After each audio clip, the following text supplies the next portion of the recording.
Hey guys, welcome. Hello. We're back. Hi everybody. Now, I'm not sure if we're meant to be honest and just admit that we missed a week, or do we just pretend like nothing's happened? I thought we missed 2 weeks. No, we've missed one. Have we? I thought we missed two. We missed two. Anyway, Well, okay, moving on. We're back. We've had a bit of a summer break, but we are back. How is everyone? Yeah, doing all right. All right, mate. Good. Just marvelling at everybody's new haircuts. Yeah.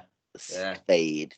Looking a lot more respectable today, I think. I love mine. I've ditched all the caps and the hairbands, and You look good, mate. Actually, did you get this done properly? I did. I did. Very nice. Yeah, There's nobody amateur can sort it out how it looked like last week. So I'd like to introduce our guest. So it's Lucy Oldham, who is the head of online. Hello.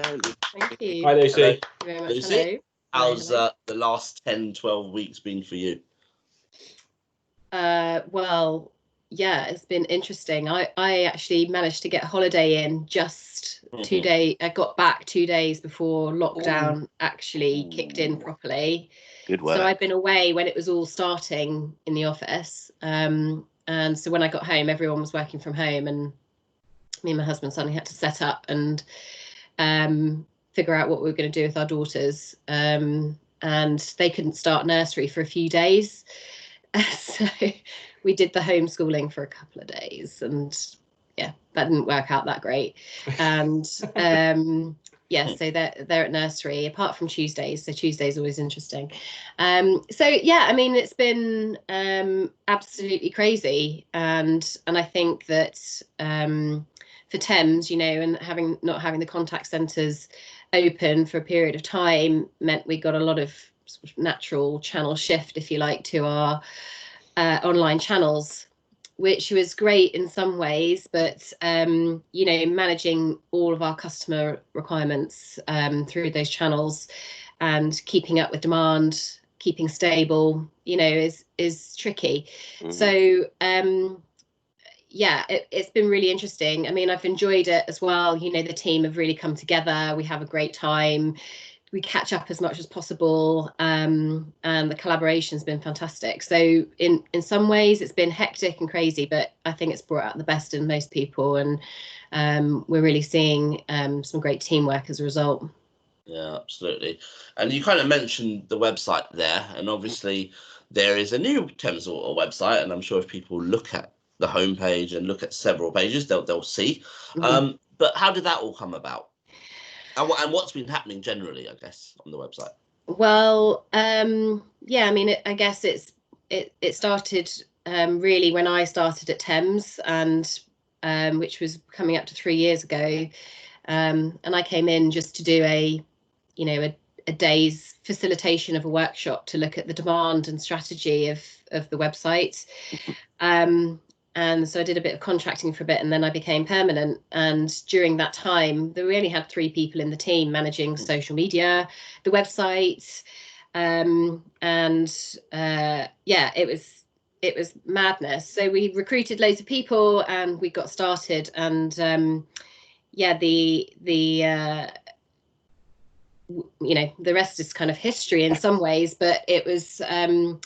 We've built a new website and a new platform that is fantastic. It's easy to change, it's easy to optimize, it's got all the bells and whistles that we need to run a fantastic website that's great sort of functionally, as well as sort of means that we can really boost our kind of the reputational value that our website brings us. So yeah, it's been a hard slog. But yeah, it's fun and exciting, and it's been a brilliant journey. That must be such an enjoyable part of your job, kind of seeing something from idea to fruition, you know, now in place, such a tangible, look, we built this thing and it's working. Yeah. I mean, I think, but from roles that I've done previously, where I've been part of a huge team building new websites and doing, you know, dare I say it, digital transformation, you know, this was where I was leading it and building up to you know, the decision making process of what we needed to do. And, you know, getting the buy-in from the business to build a strong team around it. You know, after having 3 people, why can't you just run a website with 3 people? Yeah. And so for me, it's been really good. You know, I had a break in between, let them do all the hard graft, and then came in and took glory when I came back. It is really nice. It's really rewarding, and you know, the first time we went live with some new content and some new functionality, all the way through to sort of recently really migrating all of the content and getting the new website properly up and running, has been quite emotional. I get really emotional about it because it is really tangible. And a lot of stuff can be quite intangible in terms of the reward, but it's very exposed. So it's been good. It's so important as well, isn't it? I mean, I think you think about, you know, the sort of the 15 million customers that the business has. You know, for a lot of people, that's probably their major interaction with us, I guess. You know, unless there's somebody outside the front of their house sort of digging a hole or doing something. You know, it's a real kind of touch point for a lot of people. And I think it says a lot about us as a business, doesn't it, Lucy? I think in terms of the way that you've kind of transformed it and designed it and its look and its feel. That was really important to us, and it's where our brand is most exposed to our customers and end users on a daily basis. You know, we see about the same number of customers hitting the website in an hour than we do in our call center, for example. So it's really important that first impression is good quality, as much as we can. And I guess that's why the old website, as we call it, was not hitting the mark for lots of reasons. You know, the website is there basically to help a customer complete their task, whatever that may be, and sometimes that's just finding the phone number, as much as that's you know, we don't necessarily want them to call us all the time, but you know, that's their task in that moment in time. And you know, and it's been tricky in making sure that the business understands that it's actually got to work. First of all, it's got to be functionally good quality, so that customers can complete those sort of those tasks that we want them to do online. And so what comes last really is it looking beautiful. Yeah. And you know, you take the example of gov.uk, for example. It's highly functional, highly accessible website, and customers use it, and it has a, you know, high percentage of self-serve. So you know, our approach to doing the website and running the website is very much on those 3 sort of priorities. Is that, one, it has to be 100% working all of the time, and really that was, you know, that's why it's important for customers. It's constantly on, it's always on 24/7, you know, and any kind of instability just shows through immediately, and it's disappointing for customers, and it causes complaints. You know, in this day and age, your website's got to be up and running the whole time. It's got to look brilliant, it's got to function, so that's what we aim to do. Sounds simple, doesn't it? You know, that it's just going to work first time and be there all the time. Not a lot goes on behind the scenes to make that happen. Yeah, that's, you know, and that was part of why I sort of structured the team the way I have, really, is that, you know, there is a lot that happens behind the scenes to keep it running. We've got a lot of suppliers that help us. It's not just one thing that you can go in and change. It's lots of layers, and we have a lot of stakeholders that we have to keep happy. So, you know, all of that sort of goes into the melting pot, and what's produced hopefully is a clear and simple website. And yeah, we designed the website so that it was with you know, by and large, obviously for our customers in mind, but also our content team. You know, they're the ones having to manipulate it and change it and update it day in, day out. And other parts of the business also change the website as well. We've got a, you know, distributed content model. And so it's important that we're able to react and change the website quickly. And so if you're not able to change it at a moment's notice and react to that customer feedback or end user feedback, then that's a fail, because it takes too long to change, and that's the main reason we changed the website. Yeah. So go on, Henry. Oh no, I was going to say, so we've sort of, it's our shop window and we've jazzed it up. It works better. It's a lot more user friendly, and all that. One of my previous jobs, I helped a lady that had a big stroke and had gone blind and partially deaf. And since then, sort of I hadn't really appreciated until that, all the stuff that goes on behind the scenes in terms of accessibility to a website. So yeah, if you've got an image, actually every time you upload an image, it's got to have a descriptor, hasn't it? And I just wondered, what have you built in to make the website sort of accessible for everybody? Well, it's interesting you should ask that, because there was two moments where we said, hang on a minute, there's something gone drastically wrong here. One was, I remember standing with John Beaumont at a stand-up where we tried to make some changes to the website. So in 2.5 years, we did one release, and we were able to move the Contact Us button to the top of the page, the homepage. That was it. And he looked at it, and he was expecting like time-stamped incident management, this whole raft of things, and we were showing him on the board, and he went, so I went, what your thought process is, the whole website's hard-coded and we can only do remedial work. We can't change anything. And his face was just, I think we all knew it, but after putting in a lot of effort to try and make some changes, to do something, make an improvement, it wasn't happening. And that was really backed up by, we had some customer feedback from one of our customers who's blind, and that's the real test. How do they get through the website? And they click through all of the buttons, basically. And to report a problem, for us, it would be, 1, 2, 3 clicks. On the homepage, it said, do you want to report a leak? Yeah, click in it and then go through. Journey after that may have been not that great either, but there we go. And it took him 82 clicks to get there.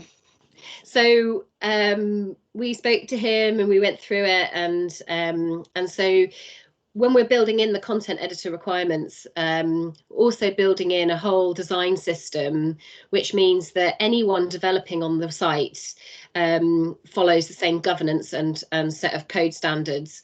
That means that the way that the modules, and we call them cards, are built means that they're ordered in a certain way. It means that the colours, the font size, the way we write copy is all done from an accessibility perspective, and that's what our content team are kind of responsible for. And it's really important. And people will then say to us, oh, well, I don't like the size of that font, and that button's too big, and all of that sort of thing. You think, well, it's okay. And that's the bit where you have to make a balance between what looks beautiful and what's actually accessible. And that's the art of what our content team have to do. And our brand team helps a lot with that as well. So yeah, it's really important. We went, so our site was about 63% in our sort of measurement of accessibility before the new site, and it's up to 97. Wow. So yeah, we leapfrogged kind of our target that we wanted to do. So that's what you call good quality implementation, and sustainability of being able to maintain that as we go through as well. So yeah, it's really important, and I think we've achieved that and made sure it's ready for the future as well. That's brilliant. Have you had similar feedback to that as well? People who are using it, finding it easy. Yeah, I mean, I think that there were other things that we did that meant that it was easy. Things like the way we build forms, the way the customers interact with some of those forms, and just making some clearer space and navigation. People are finding it easier, and we know that because people are completing their tasks. There's not too much dwell time on the page, not so much bounce. So yeah, we know that that through the stats, but we'll be coming up to doing some user testing in the next few months, particularly around the revenue side, which is the biggest test of whether customers are finding it easy. Mm-hmm. Just want to sort of take the conversation to something you mentioned, and you mentioned sort of you had a break in the middle, and I think that's a really interesting topic. I mean, it's you obviously had your sort of second child, you went on maternity leave. How was it when you came back? Because I'm sure there's lots of people in the business that do that, go and then come back, and it must be weird. And especially the way Thames works, it works at such a fast pace that it was probably a different world when you came back. How kind of was it? It's really hard. It's really hard in any role that you have, because I guess this time it was the second time around, so I kind of knew what to expect. But you still have high hopes of how you're going to perform, and essentially you're not match fit. It's like starting at the beginning of the season, and I love that analogy. Yeah, Don't encourage him. Don't encourage him. It takes ages for you to get your brain in gear, and also both times that I came back from mat leave, there were organizational changes happening at the same time. So I had line management change both times, and that's really difficult, and it's difficult to adjust. You don't necessarily know what's been happening in the background. Teams have changed, people have changed, and we say we move fast paced. Actually, most of the projects and things are still going. Well, so yeah. I was like, I thought that might have finished while I was away, and we didn't have to deal with it. But there's a certain amount of paranoia, about leaving the business for such a big amount of time, and potentially, your mat cover coming in and everyone liking them more than you. That's what happens. But I guess what I learned in the second time around is that that's just what happens. It's like if you leave a company, you want everyone to completely miss you and think that, it was really fantastic that, oh my God, you've gone, and that you were so valued and irreplaceable. But actually everyone just gets on with it. You know what it's like when someone leaves the business, you just go, oh, cool, there's someone else here, we'll just carry on. So you've got to kind of relinquish all of that sort of pent up, and it depends how competitive you are as well. See, I'm very competitive, so this time it was much easier. I chose and recommended my mat cover, and there was a reason for that. I knew he'd be brilliant for the team. He had a different skill set to me, totally different kind of approach and mentality to it, and I think that was what I thought about was, okay, what stage are we at? We're about to make a decision as to whether we're going to replace the whole website, and we're going to have to go into a whole, new piece of work to get that done. So who would be good at that? Who'll be good at it that people won't like as much? Yeah. Unfortunately, everyone really, really loved him, and he's still in the business. Now. Still here.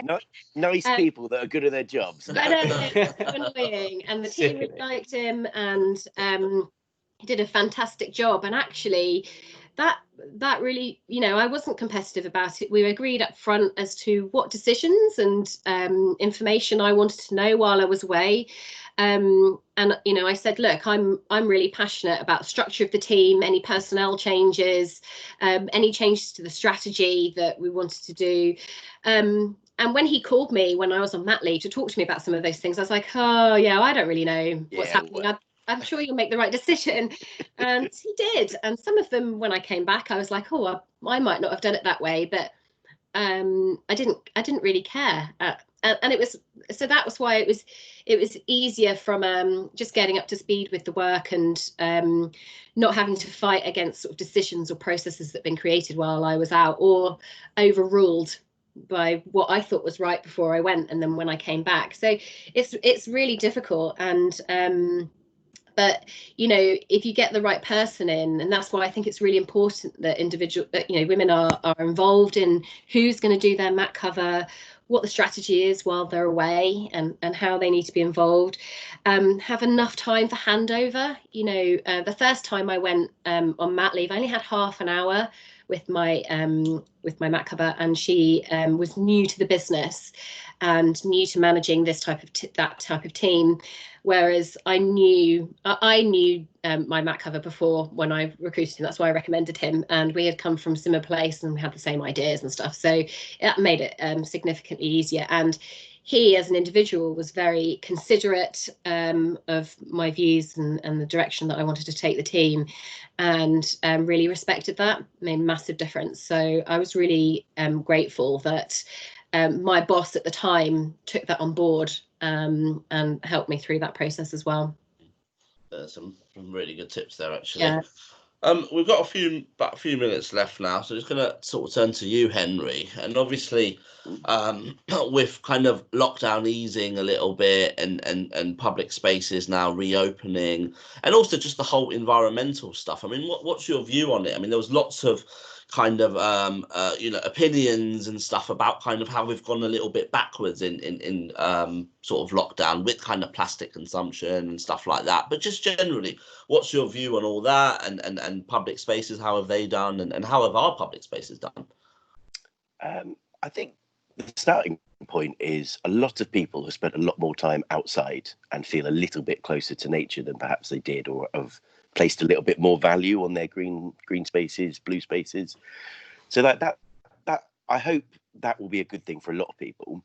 But I think there's no denying, from a hygiene factor, in a global sort of medical pandemic, single-use sanitized sort of products have gone up, and I think as lockdown is loosening, and we can go to a pub, or you can go to a coffee shop, or all of that stuff. I think there's a lot of coffee shops and such that won't take your reusable cup at the moment, because it's part of their kind of risk assessment that they can say, right, well, here's a clean cup, I filled it, you know, I'm wearing gloves, so it minimises the risk. So, I mean, I think in terms of plastics, there's bound to have been a spike in the use of them. Whether that's a problem in the longer term, I don't know. I think there's been such a wave of change in that direction. Really, I guess it's up for sort of the policy sort of side of things to catch up. And the big thing from an environmental policy at the moment is the Environment Bill, which is due to, hopefully due to pass in the coming weeks. And that's been delayed because of all of this. And within that, there's some real key things from an environmental point of view, and from a Thames and our work point of view. One of the things in there that I'm quite excited about is this 10% net gain commitment for all new development. And I think where there's obviously going to be a big push for capital projects, industry and infrastructure projects are going to be big, I would imagine, in the post-lockdown recovery, because it helps job creation, create money, all of that sort of stuff. I think that will be quite a key thing there, so that you can generate the money that you need to, you can have big projects, you can build the homes that we lack. But with this 10% net gain planning commitment, any new development, putting it crudely, if you've got to chop down 10 trees to build a block of flats, you've got to put 11 trees back, next door or as close to that site as you can, very crudely put in those terms. So I think I sort of feel mixed. I think the whole world took a pause, and something that they call the anthropause is now being looked at. So we're in a period that they call the Anthropocene. So it's an era of time where the biggest influence on the planet is human beings and our impact sort of on it. So the anthropause, I find quite an interesting concept of, we all, right at the start, you'll remember dolphins in Venice and being able to see the Himalayas from Delhi because the smog had cleared, and, migrational birds returning to the UK, and, all this, everyone noticing hodgeheads in their backyards and all that sort of stuff. So I think there's been a pause, and I hope with that people have appreciated their green spaces and being able to get out for their hour or two. But I think the next step will be, do we lose all of that focus in the boom and the injection in the arm that's needed afterwards? I hope not. I think they'll be held to account if they do, but obviously there's going to be some conflicting pressures there to sort of go fire things up, but not at the not at the detriment of the environment. So yeah, interesting times from an environmental point of view. And I guess that we'd also see quite a lot of an increase in what they're deeming like digital waste. You know, the amount of storage to run the world more digitally is creeping up. So I was reading an article on that the other day. Yeah, one to watch. Yeah, it's one of those robbing Peter to pay Paul, right? Yeah, you know, a lot. You know, it's obviously very energy intensive. Any kind of hardware requires a lot of different precious metals, and you know, that all needs to be mined. That has a massive impact. If I'm doing this on my iPhone, every bit of this screen has a terrible environmental impact. So you're right. You know, with the move towards a more digital world, there'll be massive benefits in us all not getting the train to work or driving in, or you know, if that large scale continues, massive benefits. But there's always sort of unintended consequences or knock-on effects. Absolutely. I'm conscious of our time and the strict thing, and on the agenda, I was required to ask Akil about football. Obviously, football. Don't make it sound like I force you to ask me. I mean, I do, but don't make it sound like every 1 to 1. Did you not write an agenda? And well, do you know what? I'm going to actually admit this. I've been quite pleased that football is back. As you know, I don't care too much, but it has been good to have something to talk to people about in the generous sphere. Look, I said when football comes back, it's going to give the country a boost. And I think it was Mind, the charity, had said that they have had less calls in the last, I think, 4 weeks from males aged between, I think, 18 and 30 or something like that. And they did have a reference. They didn't say it was all football, of course, but they had a reference to football. And the honesty thing is true. I mean, I told you about, I've got a cousin with muscular dystrophy. He hasn't left his house since March the 4th, which ironically was the last Arsenal game that we all went to. And when football came back, it just gave him such a boost. He's now planning his days around football. He's loving it again. He's often messaging me about results. And it's just like he's got his mojo back, and there'll be millions like that. So I think it has given the boost. It's been safe. You know, we were worried about would cases rise from it. They haven't. You know, there's been testing regularly, which is paid by the Premier League, not by the NHS. So it's all been done really well. So now they're kind of looking at kind of next season. And I can actually give you an exclusive that they're looking at September the 18th as the start date for the new Premiership season, which has not been announced. You will not be able to Google this. This is an exclusive. It may be different by next week. No, I haven't. Picked a date. I've just picked one. Yeah. Get sued about this. Yeah. Well, I don't know. I probably could. I don't know. Yeah. Well, hopefully the Premier League don't watch this. With the millions of viewers that this gets. Premier League will be watching. What do you reckon to the new format with no crowds or screens or cut out people? Yeah, they've tried lots of stuff. I was on that Zoom thing at the start, and they tried it, and it wasn't. I don't think it was great, but the artificial sound does make a difference. If you watch football without sound, it is slightly strange. They are looking at how they bring crowds back into football next season at a reduced rate. But there's, you know, the actual sitting in the seats isn't the kind of major issue, whereas it is a little bit. But it's the concourses, it's the getting through the gates, it's all that kind of stuff. And they're actually looking at sort of in a football ground, they don't want people to sing, because if you sing and shout, you may release a droplet. So they're looking at all that kind of science as well to see if everyone sits this way, could they get away with it? And could they not get away with it? But is it safe to do? It's mad. It's just like, you know, theatres have reopened, but you can't have live performances. So it's kind of, you know, there's a lot going on, and it's really interesting. But we're out of time, so I will talk more about it next week. So I want to thank Lucy for joining us. Thank you. And fun. Hope you've enjoyed it. It was Thank you, Lucy. Yeah. Thanks, Lucy. Thank you. Really interesting. Yeah.